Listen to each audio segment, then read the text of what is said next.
Boom! It's just me, all my friends. Anong ginagawa ko sa sarili ko, no? Ano, pangit ko pala. Ang pangit ko pala pagka, no?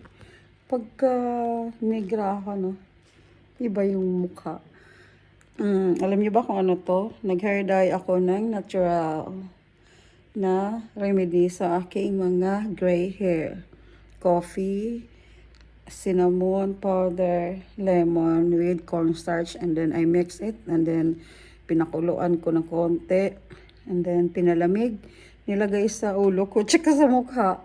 Kasi sabi, maganda din daw yung coffee sa mukha. So I try. Ayoko na kasi yung mga nabibili sa department store, maliban sa mahal. Ano, parang sumasakit yung mata ko. Then, pag nagpa-parlor ka rin dito, mahal din. Wala akong budget para sa ganun. Kaya i-try ko to. And then, kung okay yung result niya, mawawala yung aking mga gray hair dyan. Then, uulitin ko siya in after 3 days or 4 days. Tingnan ko kung ano ang results. O, diba? Ang pangit. Oh, ano masasabi nyo?